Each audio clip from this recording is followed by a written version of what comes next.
What's up, everybody? Welcome to another episode of the Surf and Sales podcast. I am Scott Leese, one of the two co-hosts of the Surf and Sales podcast, along with my good friend and partner, Richard Harris. And we are the co-founders of the Surf and Sales Summit. Check us out at surfandsales.com if you're looking for an alternative to big, boring sales conferences. Although you're going to have to catch us in 2026 because 2025 is sold out. We will be in Portugal in less than a month, Richard. I Are you know. excited? Are you excited? I started doing my 7 push-ups yesterday, so I'm good. You'll be ready. Have you ever been I'll to be. Portugal, Richard? No, it's on the list. Wow, first time. So Okay. yeah. So I'm excited for it, and I think it's going to be on the bucket list for the family too. As you know, we love to take the boys to surf places, so I think it's going to be there too. Yeah, well, it's So good that you'll go there first and make sure it's safe. And that's what I've been presuming you told. return, then you'll take the Yes, family.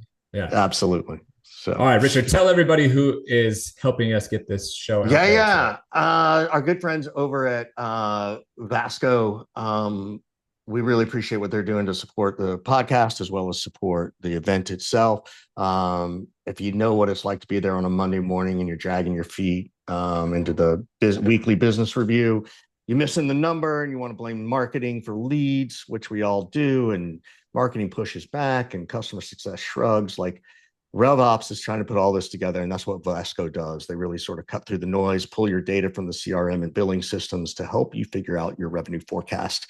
And it even has a little bit of AI to help you with some day-to-day execution based on that, which is I love, because I spend so much time crunching numbers, Scott, that I'm exhausted to try and figure out what to do after I crunch them in Excel. Right. So that's Well, I'll tell you that our guest today is a guy named Jack Frimston from Manchester, UK, and he's all about crushing numbers and beating numbers and getting meetings and all that kind of stuff. He's the director over at We Have a Meeting, and he's also the author of Sales is Therapy, which is a new book that he just released fairly recently, I believe. Welcome to the show, Jack. Thank you for having me. Good to see you, gentlemen. How are we? we're Okay, good. man. We're How good. is the vibe these days in Manchester? Wet. You could probably, looking out at the weather in Manchester today, you could probably use a surfboard. So you guys are you'd be great. You'd love Fit right in. Right. Fit right in. So Uh, I think Scott was trying to load you up with a question about football, about Manchester. I think that's really I where might have. I might be trying to take advantage of his post where he took a little dig at United. So I thought I would go there a little bit. Weird. I live in Manchester, but I've got the most Cockney accent you've ever heard for somebody that claims to be a northerner. So I grew up in the south of England. So when it comes to football, I'm a bit. I don't really get what's going on. It's not like your football, is it? Where you're like battering people and throwing it. It's like soccer. So it's I like table tennis. You know table tennis? You guys play that? yeah. Of course. Scott's very Yeah. good at it. Yeah, I Scott, might be pretty good. Pretty good. Scott, Oh. explain your genetic effectiveness of tennis. What's it? I can't remember what Genetic effectiveness. I have what is affectionately known as an ape index, which means my wingspan is bigger than how tall I am. So I'm Wow. 6'2", but my wingspan is much larger than that. So what Richard's getting at is I can cover the table tennis table very well without having to move too much. Which he just stands there. Frustrates super my frustrating opponents a little bit. Yes. Yeah. But he just stands in the middle and he can Richard's running around sweating, and I'm just standing Yes. there, drinking my tequila and hanging out. Yeah. Wow. Do you know what percentage of the world that puts you in? Is it like a small I percentage? don't know. I don't know. That's a good question. That is a good question. Check after this. It is a good question, man. Yeah. Jack, tell everybody about We Have a Meeting and what you guys do and what it's all about. So We Have a Meeting is a sales agency, and we become an extension of people's sales team. So people that are struggling to get in front of more people, maybe the right types of people, or they're breaking into a new sector. As we know, in 2025, outbound is getting harder and harder. And if you are struggling with that top of funnel, which a lot of companies are, we are an agency that gets called in to help them with that top of funnel using predominantly the phone. Although cold calling's dead, apparently, people have been saying it on LinkedIn. I saw it twice this morning, but we use the phone day in, day out to prove that it's not. Now, one question I have specifically about this is geographic differences. So I have clients all over the world. I would assume that you probably do as well. Can you talk a little bit about the experience you have? Like, what part of the world would you say the phone is like smashing still? There really hasn't been much of a sort of degradation of performance compared to other parts of the world that you've seen a fairly noticeable dip and you've had to adjust. Can you talk to that a little bit? Yeah, we've done a variety of different campaigns, and I think that you've also got to like take into nuance of like cultural stuff. If you have a UK agency calling into Poland, where it's predominantly Polish speaking people, is it that the phone is dead, or it's not a successful tool there, or is it just that culturally there's a difference between somebody from the UK? We do consultancy with a company that are all over the world, and we train their team, and we know that the phone is working in Turkey, the Middle East, Spain. So I think the phone still works. Definitely, that the most knowledge I have is probably like comparison from UK to USA. And it's not that the phone doesn't work. I think it's getting a lot tougher to get conversations from what I know about the US. It's a lot more dials, connection rates, spam bots, all of that stuff, which I think in the UK people are a little bit more likely to pick up the phone. Whether they're responsive or not, that depends on how you Yeah, I was act just thinking appropriately. as you were saying about Turkey or Poland or whatever, but like the first gate, if you will, to get through is somebody actually has to pick up the phone. Mm. And so what it sounds like you're saying is like, yeah, people still pick up the phone to see who's on the other end in some of these places. What you do after that obviously determines the success level. But I think in some places in the US at least, nobody even picks up the phone, it feels like. Right. So No. yeah. So it is what do you think is responsible for that difference of people picking up the phone over there? And should companies then tailor some of their outreach that direction? It feels like I would if I was based in Europe somewhere. I had a sort of European centric product. I'd be directing my early efforts towards places that actually answer the phone. Mm. Yeah, I think I don't want to talk on it too much because I don't know if I've got enough of a sample size. But from my experience, when it comes to, I think the old school mentality, if you think about like cold calling, is 30 to 60 dials a day is probably enough to get what you need. Actually, now we're seeing that in the UK, you probably have 10 to 30% connection rates, and then 50% of those will go through to conversations, and then Good another Lord. percentage into yeah, exactly. That's So if you're great. doing your if you're doing that's in the UK. America is 5 to 10% connection rate. So if you're doing your 60 dials a day, you're getting 3 people picking up the phone. Now, if you're trying to book an average of 1 meeting a day to generate pipeline, that's not enough. Like that, No, we it's just I mean, know you from almost have to numbers. bat one for one. Your one Yeah, conversation you have to turn into a meeting. It's like, yeah. yeah. So so you need to up the ante, and that is where all of these tools are coming in from: data enrichment, dialers, and stuff like that. Are dialers and data are they creating another problem? Possibly, but I think in America, I don't, you guys can probably comment on this more, but Richard, you could just get somebody call you tomorrow and say, I want to buy your house. In the UK, that's not flying. Like, we are very GDPR B2B, but like you're getting calls, like it's a bit of a wild west out there from what I've heard and what I've experienced. Is that true? I would say that it's a wild west of fake phone calls coming through right now. Like it's ridiculous. Like literally just a minute ago, I had two. One was from a guy, one was from Minnesota. Meanwhile, I just spoken to a guy from Minnesota about something. So I was like, oh, is he calling back? But it was a different number. And then the other was like a WhatsApp number, right? And it's just, I'm in that world where, you know, I because I have my own business, right? Like I pick up every call, right? Like I really do because you never know. Um, but then there's so many spam calls, hang up calls. They're just testing to see if this is a real number, a live number. So, it's a double-edged sword. So that's what the Wild West is right now. I still get the occasional call from an actual rep. Um, and I take those calls because I like to hear what they're doing, and then I turn them into a lead. But it's harder to get through it. And Apple just yesterday announced their new piece where unknown numbers that are not saved in your phone, people are going to have to send a voice message first for you to read before you accept the call, right? And that's been around with Google for a while, so I am curious to see how that affects things. So it's just a different game at the moment. And it's shifting consistently. I don't think phone is dead, though. I agree with you. Like, you've got to do it. You're going to have to get smarter, and it's going to get harder if you have a small TAM, right? Because you do need that dialer to do stuff. But if you've only got 20,000 potential customers, you can run through that in a dialer in a month, if not sooner. So it's just going to be an interesting part of the game for sure. Mm. So I have a question for you.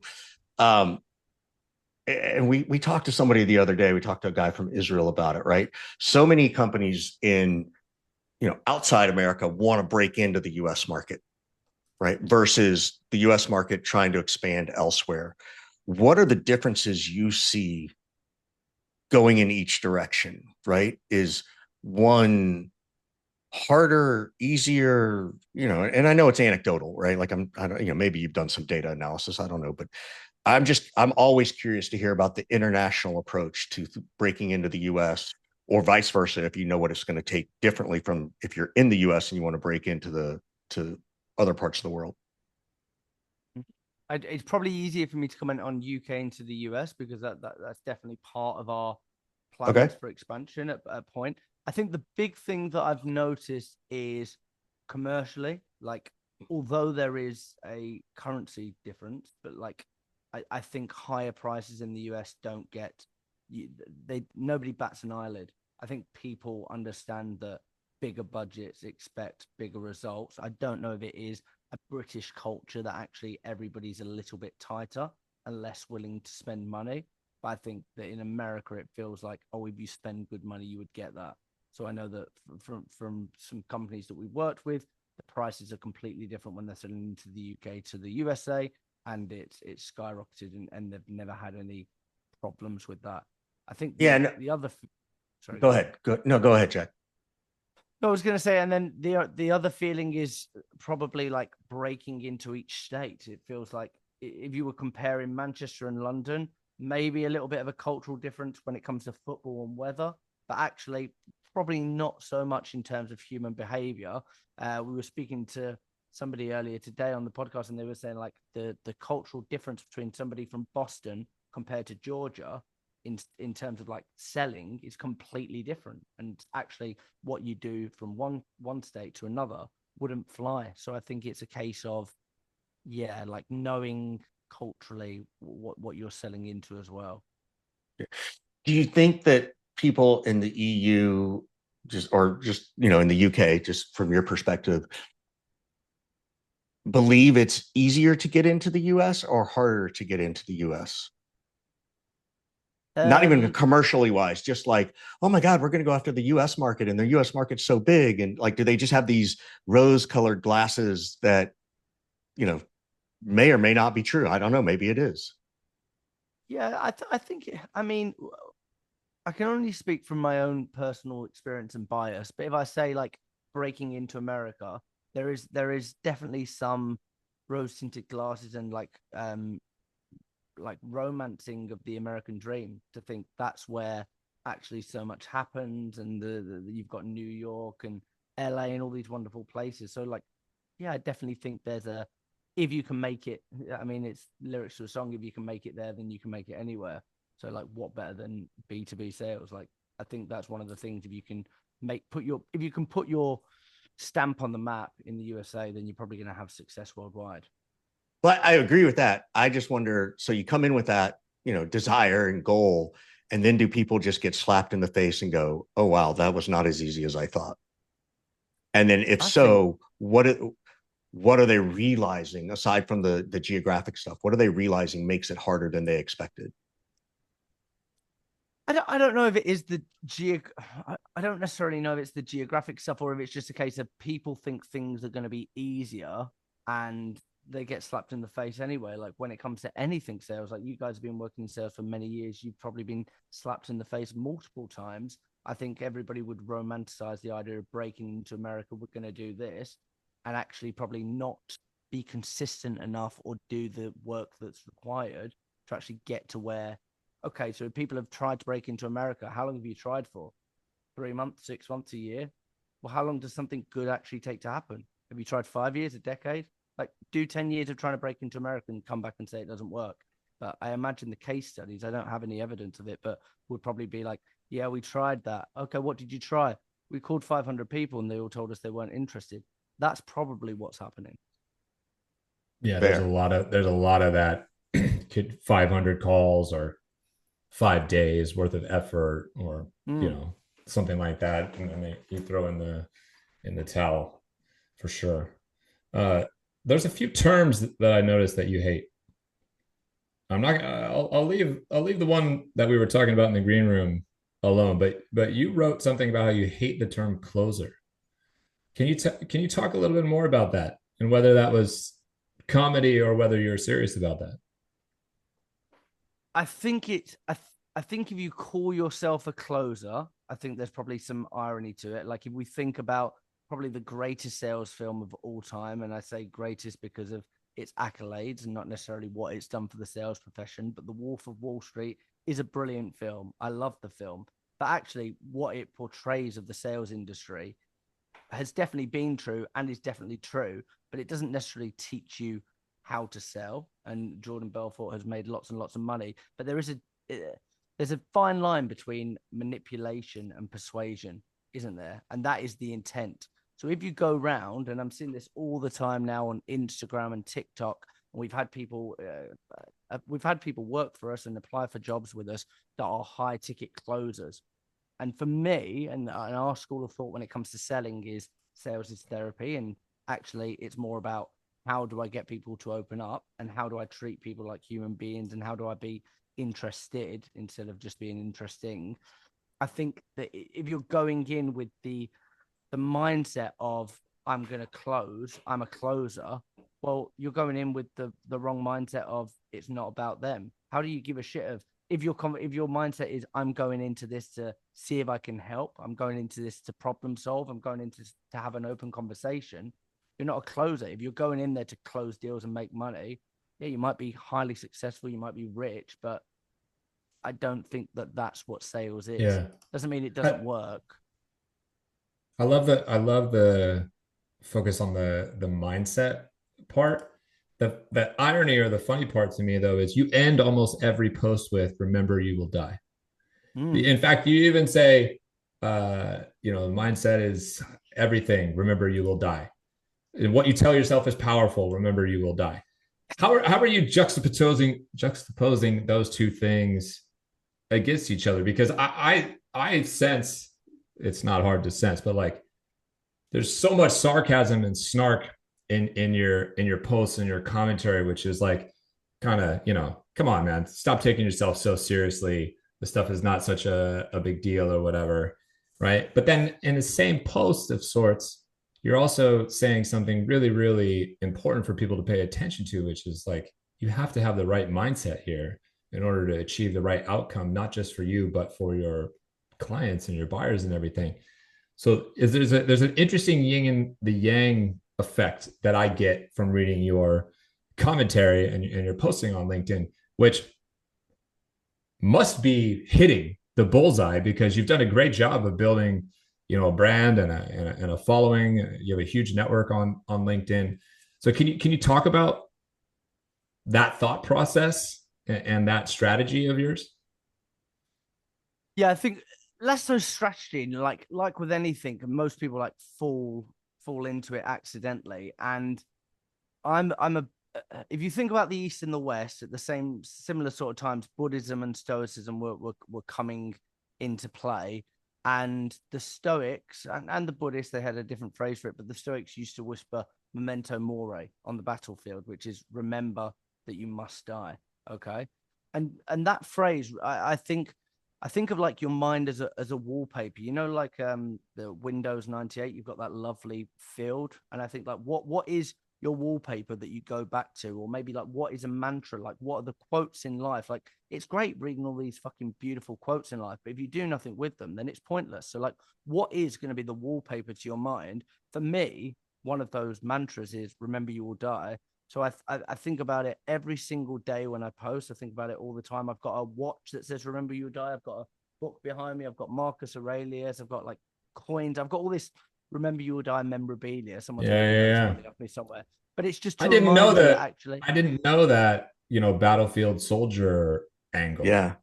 changes my vantage point and view now of how I read the content. So it's very interesting to me now, the Scott, reasoning behind it. what is your wallpaper? I love that phrase. Like, what is you? I What don't know. is? I was don't thinking know. the same thing. I'm trying to figure it out, and I Yeah. think it's interesting. I really like this approach too, because it does bring that humanity back into the process, which is if I think about all my little catchphrases, they're all sort of business and sales related, right? And that's not what you're talking about. You're talking about what is Richard's authentic wallpaper? What is Jack's authentic wallpaper? So I got to figure out my new wallpaper.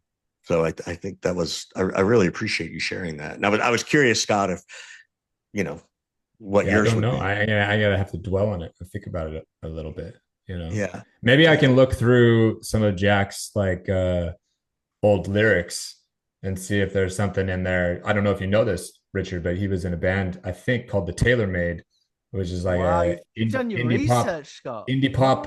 band from the UK. He's got pictures of himself, on a fairly big stage and all this. So I'm gonna scroll through the lyrics. Is what I'm gonna do. I'm gonna try to find some wallpaper to put up on there.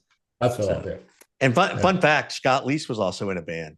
But that's like, that's like saying that's like comparing Messi versus, a 4-year-old toddler on the field for the first time. Right. This guy actually knew what he was doing. Right. The guitarist with the wingspan.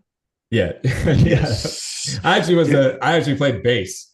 I didn't even know that. I thought you would have been in the guitars too. No. I ended up teaching myself guitar later on, but I was shite at it. But I was okay at the bass though. I was waiting to now, because as soon as Jack said that with the long arms, I'm like thinking about a Pete Townsend, spin on the guitar, or just running your big long arms till they drag your knuckles on the floor as you strum the guitar. But it's not that bad. Not that bad. But I digress. So Jack, I'm curious, like, because Scott knows me really well and I think people have heard me talk about stuff. Is I'm very big on therapy. I'm very big on mental health, and I love the title of your book. Right? Talk a little bit more about the theme of that from a sales perspective. Right? This, sales is therapy kind of point of view. Like, what does that really mean to you, and how'd you even come up with it? So I have to give homage to my best friend and business partner of 18 years a friend, 4 years a business partner. The ideology, like the idea came from, so the Samaritan, are you familiar with the Samaritans? Do you have the Samaritans in the US? So the Samaritans are like a helpline for people that are feeling suicidal. So you probably we have a hotline. Thing. I don't know if it's called that or not. No. Yeah. So we just have a suicide hotline that's national. Yeah. Okay. So the Samaritans have a rule that if somebody calls up to talk to you, you can't talk about yourself. So if I said my wife left me, she's taken the kids, I couldn't. If I was the guy, the Samaritan, I couldn't say, "Oh, my wife left me." Blah blah. You can't talk about yourself. So we think about this like therapeutic approach to how can it not be about you? Because I don't know if any of you guys have been through therapy and you don't have to open up. But if you walk into a therapist's office, they don't say sit down, and they don't pull out a cred deck, and they don't say they've got 3 packages, bronze, silver, and gold, and they don't start telling you about where they went to school and why they're good and what their accreditations are and how many 5-star reviews. There's no logo salad. No, there's no logo salad. They say, why are you here? What are you trying to achieve? What is the problem?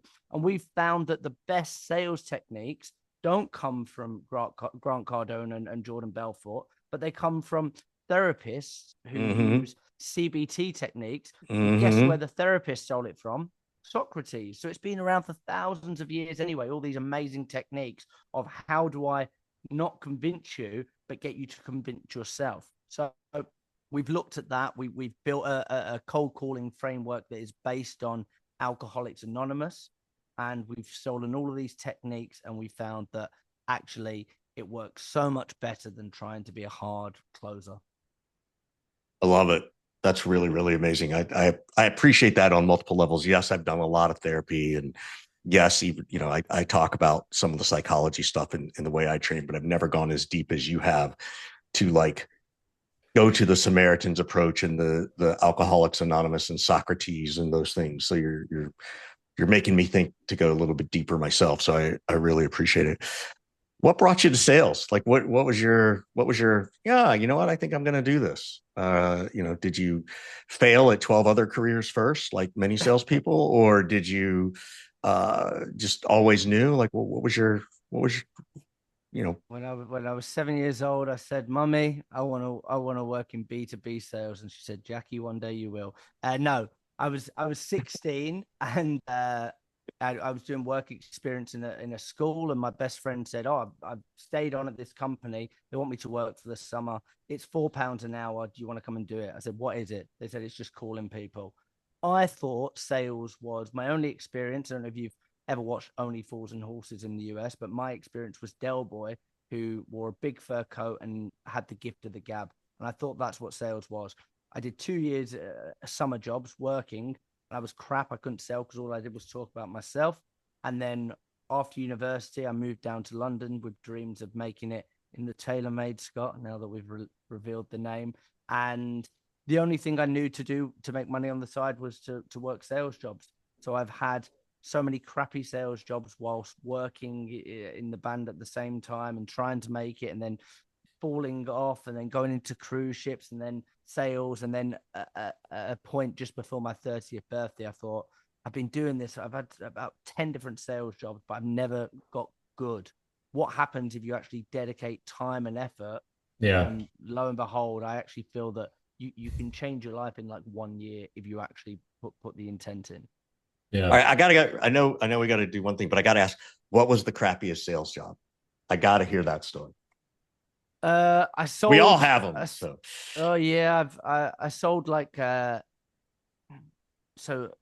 Do you know Sky TV? I do. Yeah, I do. I sold insurance for the remote controls. Oh, Sky TV. You had to cold call people. Insurance for the remote, like if your remote control gets lost or broken. Exactly. £6.99 a month or a year, I can't remember. But it would be £30 to replace it. So it was like, yeah, that's pretty good.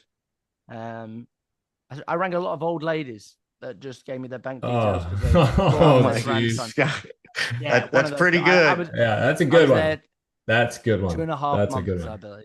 Oh, yeah, that's Scott. We might have to start asking every guest, what's the crappiest sales job? That's a really good question. That's a good one. Not everybody's gonna have a good answer like that, though, that they feel comfortable sharing. That's a good one. That's what makes it even better when they're uncomfortable sharing it. So true. They'd be like, well, last job I had, you can see on my LinkedIn profile. Right. That'll be a tough one. Well, we gotta move towards wrapping up here, Jack, but we like to end every show by saying, how can we be helpful to you? Do you have any questions for us? What can we do for you? I'm intrigued. This is my topic of conversation at the moment. I asked this question to John Barrows earlier, if you know him. So the question is, what do you think AI will do for the sales profession from 10 years from now? 10 years from now? I think it's gone, probably. As we know it today, I think it's probably gone. I think there could be some interesting sort of holographic meeting type stuff. Very sci-fi type thing. It's very difficult for me to imagine 10 years from now anybody kind of communicating on telephones the way that we historically have done, communicating over email the way we've historically done. I can easily imagine a world where a AI agent buyer instantaneously is communicating with AI agent sellers and making decisions independent of the human behind them. So I'm very like nihilistic and dystopian on all this stuff. So if you're zooming out 10 years for me, I don't think B2B sales looks anything like it does right now at all. I agree. I don't think it looks anything like that. I think the I think you're more large optimistic than me, though. yes, I think there are two things. One of them I just learned about last night.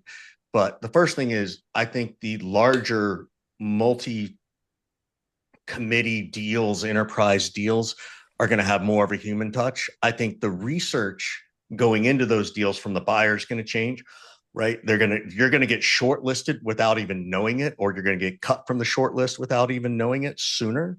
So that's going to be a big piece. I think the generative engine optimization is going to change everything. Everybody's got to load all their stuff into the GPTs of the world. And then the interesting thing, this was a conversation I had last night, is pricing is going to completely change. It's not going to be a per seat license. It's going to be far more dynamic than that. And I know a couple of people working on this. I just learned about it last night. And if you think about it, if I'm going to have agentic agents, I'm not going to pay, am I going to, it's going to be based on results delivered, not based on the number of seats you have or agentic agents, because theoretically, you only need one agent. You only need one AI person to handle the SMB, the mid-market, and the AE, right? So I'm not paying necessarily for 3 different licenses to that agent. I'm going to pay a small license fee, and then I'm going to pay on results. That really blew my mind last night, and I'm still trying to wrap my head around it. But I think it's making me think about it hard about like, yeah, pricing is going to completely change in this sales world. And I think that's something we're not paying attention to right now. We're still looking at the task oriented side of stuff. What about you? You going to give us your answer? I'll be honest. I haven't, not to say I haven't thought about it, but I genuinely don't know. Well, that's the correct answer, is none of us actually right. know. No, I know, but I think we might. I would probably lean into your side, Scott, and I think there is this nihilistic dystopian future. I feel I'm about to have another baby in December, and I've got a 2-year-old nearly, and I think the world as we know it is going to be changing, and I think we will see like your Dale Duprees of the world that are bringing that human touch, that fun. That there's a guy called Danny Fountain who wrote a book called Pitch, and it's all about like bringing experience to sales. Yep. I think that is going to be what drives it, and I think we don't have time or space for anything transactional anymore. If it's transactional, I mean, I don't think we've had time or need for any transactional salespeople for a long time. But I think now is the time to get rid of anybody transactional, and you will only see the top 1% of actual human sellers that can ask questions, because we still need that human connection. So I hope, I mean, for a guy that wrote a book, Sales is Therapy, I'm hoping that there's a future where therapeutic techniques exist. If not, then I'll write another book called ChatGPT Prompts to Close a Deal in 7 Steps, something like that. Or we'll have a tailor-made reunion. Oasis style. Yeah, we'll bring. There we go. I don't think it'll be as popular. I appreciate you spending time with us, Jack. We thank everybody for listening to another episode of the Surf and Sales podcast. How can people get a hold of you? LinkedIn, buy the book on Amazon, LinkedIn, all that stuff. Yeah, buy the book, LinkedIn, Jack Frimston, nice and easy. If you've listened, let me know. Tell me where you've come from. It's always good to hear and get feedback. So yeah, thank you guys for having me. We appreciate it, man. Thank you so much for sharing everything. So, all right, everybody. Thank you for listening to another episode of Surf and Sales podcast. Be sure to check out the FOMO that's coming on LinkedIn in the next 35 days of all our great pictures and videos of surfing in Portugal. And it's going to be a good time. We hope to see you in 2026 at the next event for sure. So thanks, everybody.